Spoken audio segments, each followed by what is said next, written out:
Broadcasting from the business capital of the world, this is the Podcast Business News Network. And welcome back, everybody, especially if you are single and or looking for a wonderful relationship that hasn't really shown up yet. What's going on there? We're going to talk about that today on Valentine's Day. But if you're listening or watching this after Valentine's Day, it definitely pertains to you if you fit that category. She is an amazing certified dream builder coach, and we have lots of dreams. Could be professionally, could be personally, and part of that today is the dream of finding the right person that supports you and just fits in your life. How do we find them? What's going on there? Why haven't they shown up? We're going to talk about that today. And she's back with us. Kristina Smith joins us on the program. How are you? Oh, Steve, I'm doing absolutely awesome. Absolutely awesome. And happy Valentine's Day. Thank you. Same to you. So this is something, the search for love. It's kind of elusive. And I find, and this is just my perspective, harder than ever now. Harder than ever now. And I haven't put my finger on it, but I hear the same thing from lots of friends, both men and women, that it seemed easier. And I'm not talking about before social media or dating apps where you would just go somewhere, you meet somebody. Even like 3 years ago on apps, it was easier. People were maybe different. I don't know where the shift is. I'd love your thoughts and perspective on that. Why does it seem so hard to find somebody special nowadays? You know, that's a great question, Steve. I'm glad we're starting there.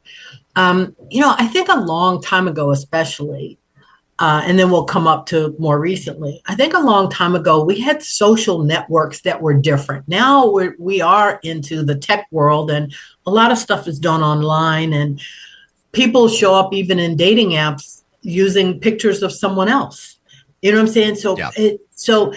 In the past, people met people at church or in a local community center, and you got to be around this person. You got to sense, who is this person as a human being?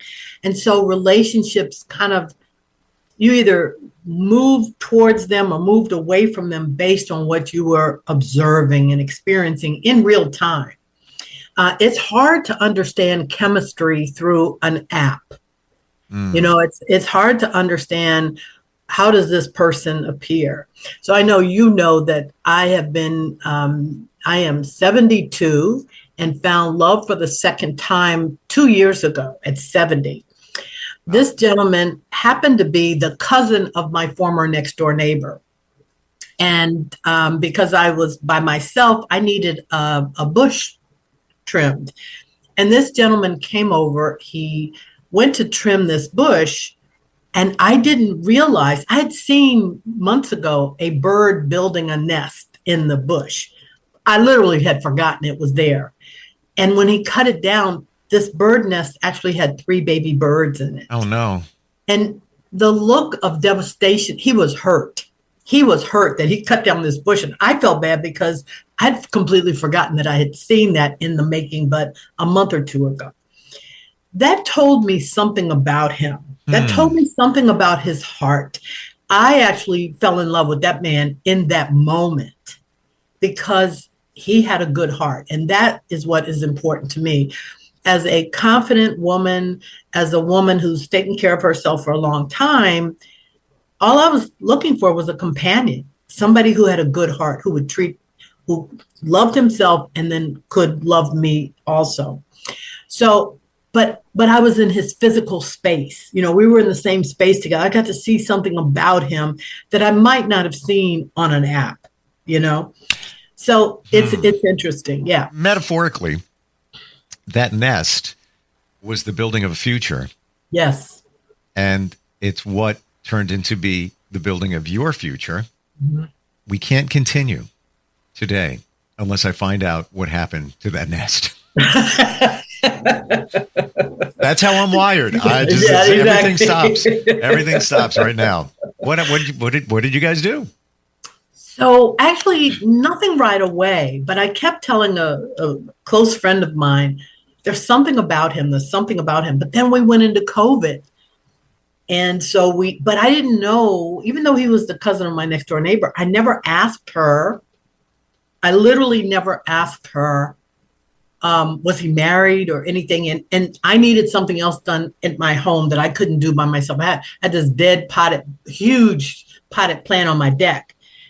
My neighbor has 3 grown sons that don't live with her, but I called her. I said, look, when one of your sons comes over, would you send them over? I need help moving this off the deck. And she said, why don't you call my cousin and ask him to come over and do it.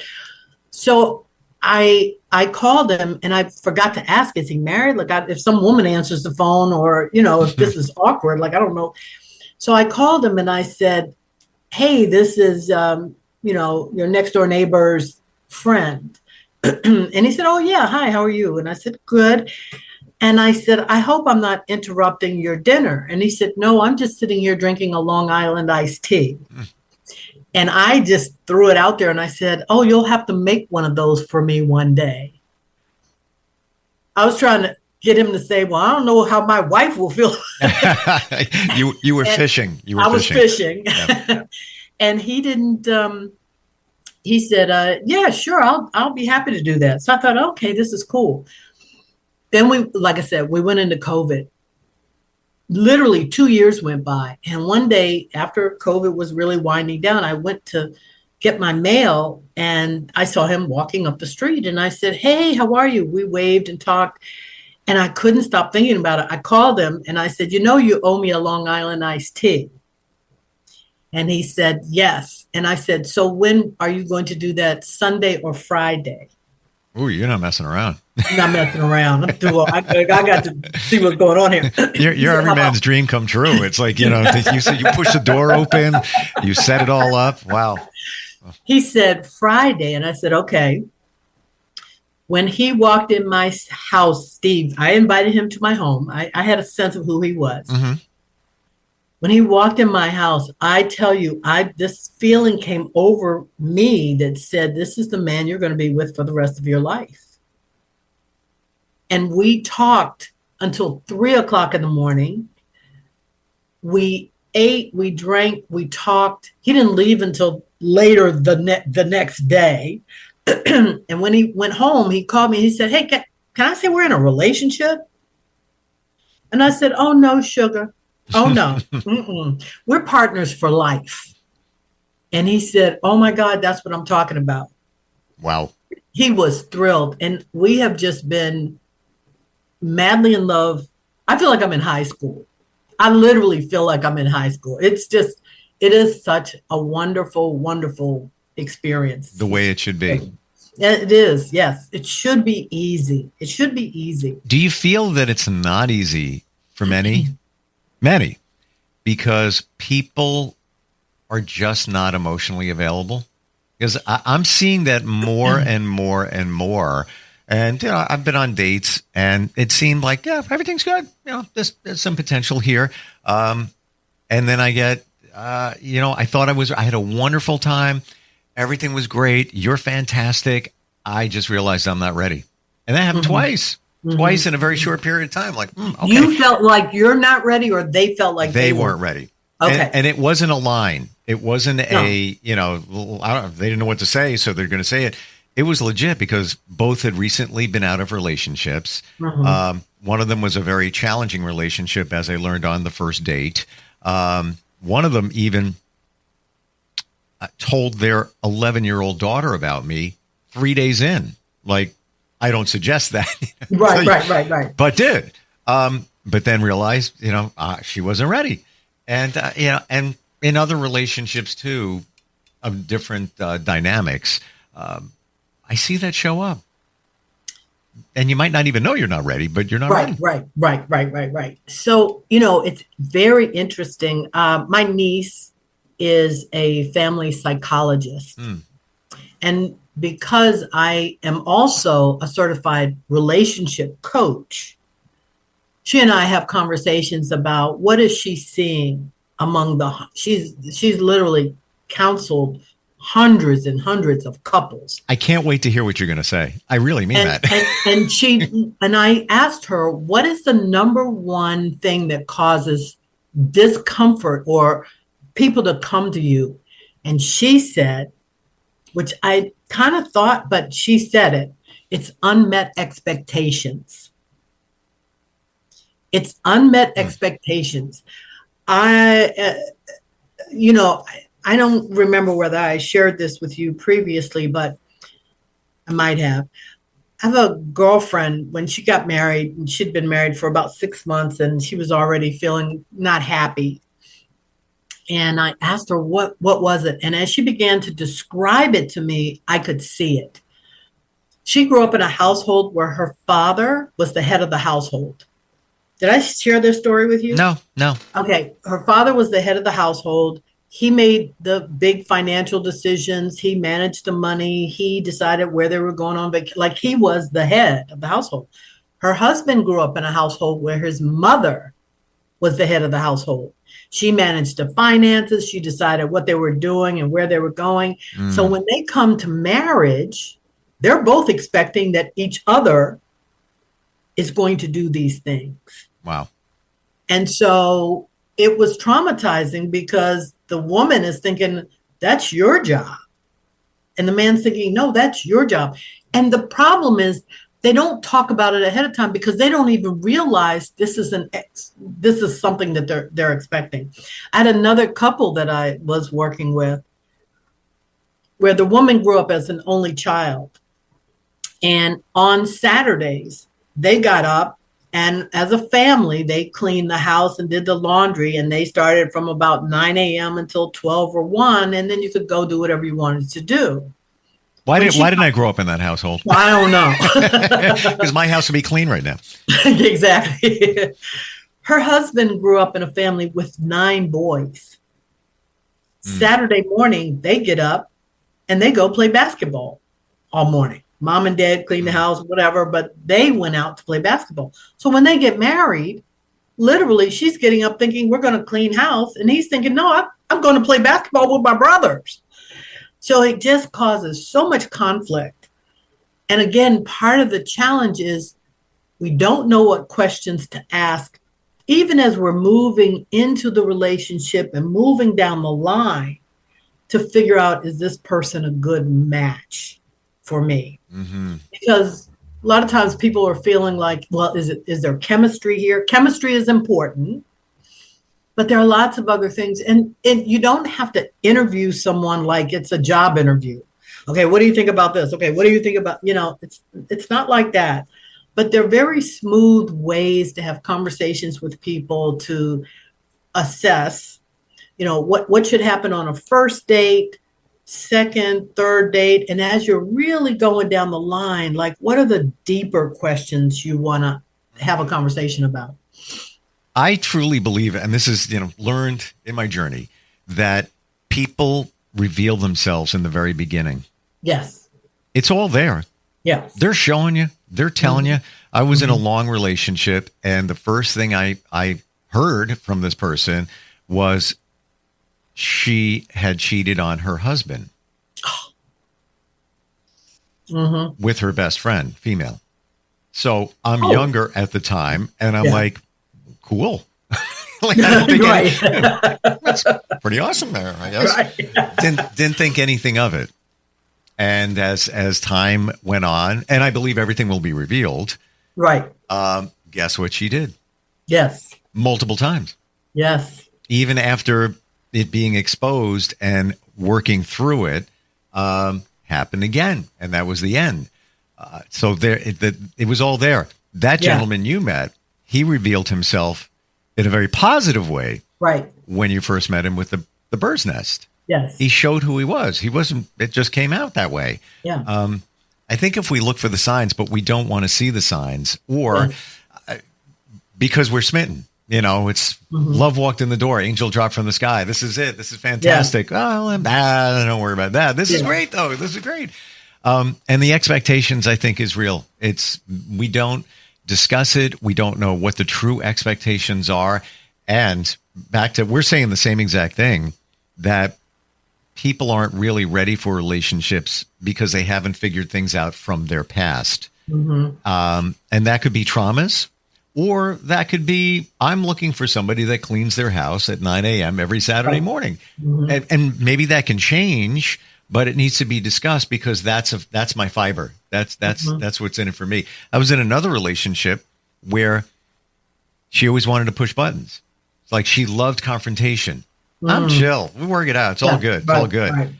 And then I figured out, I knew, but then I connected the dots.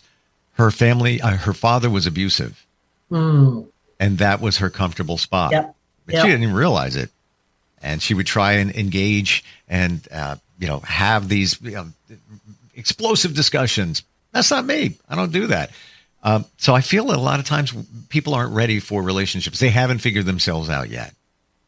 There's a really good Netflix series. It's a limited series. Mm-hmm. It's something like older daters, people who are older who are dating. And it's fascinating to watch them as they go on first date, as they come to realize their own expectations, that they connect with other people and see what that process is like. It's really interesting. I love watching it. Gotta look that one up. I find after you've been around the block of dates and such, you go on your intuition, because many times I've found that I'll have a visual of this is how it's going to go. This is what this person is like. And I'm not trying to be negative. I'm just looking, but then I'll say, just go with it. Just see, maybe you're wrong. Prove yourself wrong. Right. I'm always right. And I never say those words, but it always turns out to be, it's exactly what I thought it was going to be. You know what? Look, I'm glad you said that, Steve, because I want to share something with you that I think is really interesting. So I really tried to eat in a healthy way. I try to get some exercise in and all that kind of good stuff. My love has never been sick a day in his life. And he eats, like he's one of these people who probably live to be 108, and he doesn't smoke, but you've heard about these people who smoked every day and they drink whiskey and they live to be 100. He's probably going to be that person. I laugh at him and say, if I ate the way you ate, and he's not overweight at all, but if I ate the way you ate, I'd be dead in 2 weeks because he is just so, it's just like whatever he wants. He drinks sodas all day long. He eats pie and ice cream every night. Wow. Fried foods all day. And he loves to cook, and he loves to cook for me.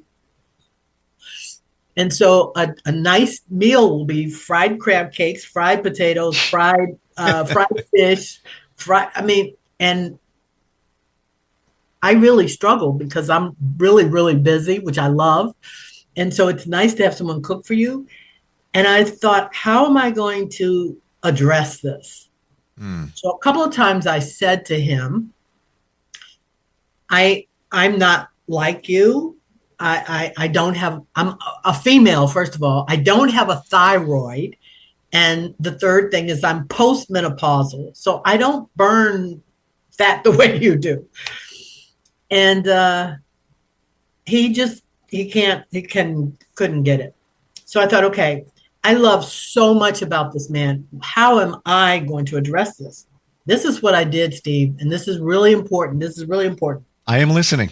I started to say, the man I'm in a relationship with loves to eat healthy. The man I'm in a relationship loves to eat healthy. Within 2 weeks of me saying this repeatedly, he said to me, no joke, I know you like to eat healthy. When I fix food for you, I'm going to do a better job. And so now he makes salads.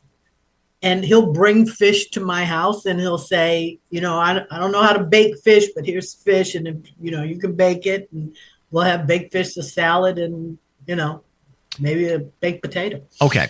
Yeah, I'm telling you. Kristina, it's powerful. Did you manifest that, put it out into the universe? Yes. And it's not something you blatantly said those words. He's cooking. My boyfriend cooks healthy. I just want you to know that. No, you just, to yourself, put it out into the universe. And then somehow the universe connected with him. And that's it. That's what he started doing. Yeah. Wow. It's very powerful. People don't understand. There are two really good books that I'm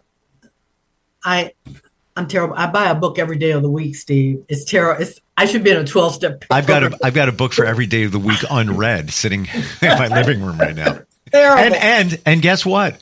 One of those, if not two, is about manifestation. And I still haven't got 12 pages in, and I still haven't gotten to it. Wait a minute. What do you know the name of it? One of them is I'm not going to get the title right, but it's basically the 369 principle, and it's based on Nikola Tesla, who was a great manifester, and all of his experiments came from manifestation. Hundreds of patents. He invented the motor. He invented electric. Yeah. Some say Edison did, but they worked together, and it's been said that Edison kind of just stole it. But he worked, everything he did was based on 3, 6, and 9. Wow. Numbers that are divisible, and it's a principle. I got like 12 pages in. That was a year ago. Look, let me tell you something. That's my book to buy for today. You know what? So look, it's a bestseller. I have two books that are really, really good. One is called Mind Magic, and it is about manifesting. This gentleman, Dr. James R. Doty, is a physician and a neurosurgeon. He understands how the brain works, and he talks about the scientific principles of manifestation. That's one book. The other book is by Joe Dispenza, and he's also a neuroscientist, and he has amazing documents and stories that they're fascinating. Wow. So yes, I know that this principle works. And in the dream building program that I share with people, literally, I talk about the art and science of building dreams. This is not just positive. Let's think positively. No. Right. There's a science to it. Yeah. Neuroscience for sure. Yes. You're starting something new related to love. Can you tell us about that? Oh, yes. I'm starting something called the Love Lounge. And it's an opportunity to build a community around people who want to be in a relationship, but who are not, who'd like a companion, but don't have one currently. And I want people to have information. I want people to learn from one another by sharing experiences or things they've learned, especially. I just think it's important because loneliness is an epidemic right in through here. And if we can help people get past being alone and lonely, I think it'll do wonders. Absolutely. And I don't know if it's still this way, but it was last year. And I think it, partly a product of COVID, the demographic that is among the the loneliest. And I would never even think this is males 25 to 35. And you would think, I'm going to go out, play, shoot hoops, whatever, hang out with my friends, go get a beer, whatever. You would never think that that's the reality. And of course, certainly people who are older. But there's, if you look, there's a lot going out there. There are Facebook groups of singles, all different ages. They have meetups all the time. They call them newbie dinners, and you just show up and you just start talking. Everybody's in the same situation. How do we get into the Love Lounge? So let's see. I have posted on Facebook. So I'm Kristina with a K, Kristina Smith, on Facebook, and there pinned at the top of my page is an invite to the Love Lounge, and we're kicking off today, but we're going to meet twice a month, and not just meet for the sake of meeting, but meeting and talking so we can learn and move things forward for people. I think it's a great idea. Yeah, I'm excited. Again, I hear it from friends, men and women, all different ages. Yes. The struggles and the challenges. And, been single for a number of years. It wasn't like that, like 3 or so years ago. I know. Something shifted, and I haven't put my finger on it, and neither have they. But it's just different to the point where it's like, I give up. I'm just going to do my life and just do my thing. And when somebody don't give up, stay open. Well, you've put the spotlight and microscope on, manifesting it. Yes. And I love your example about cooking. Wow. I mean, there it is in its true form, and in just a couple of weeks. Yeah. I'm telling you, it's very profound. So even though I'm doing the Love Lounge, I have other programs where very specifically I help people move the needle. Absolutely move the needle. Yeah. So especially when you're stuck in this situation or many others. mydreamsaccomplished.com. Do I have that right? Yes. mydreamsaccomplished.com. Absolutely. Kristina, great talking with you. Love your transparency, and thank you for sharing your story. It gives us inspiration and hope. And I believe that there's a story in everything, and we can learn from it. And I appreciate it. Thank you so much for being here today. Thank you, Steve. What a great conversation. Yeah. Thank you. And have a wonderful Valentine's Day night. Thank you. I will. This is the way I think. Like, I would start thinking, me personally, I would want to buy something that has a Nest connection. Whatever it is. I don't know. Even if it's a bird feeder, and I bought this for somebody over the holidays, it's a bird feeder with a built-in camera, and it pings your phone. So when the birds are up there eating, you get to watch them in full, high def. So that's exciting. Yeah. That's exciting. Amazon. Okay, I've got you. All right. We'll talk soon. Thanks again. All right. Take care. Bye-bye. We'll be right back.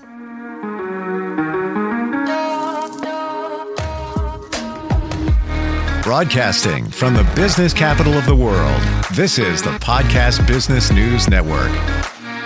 Adopt US Kids presents Multiple Choice Parenting. Your daughter just had her first breakup. Do you A, put yourself in her shoes? How could he do this to you?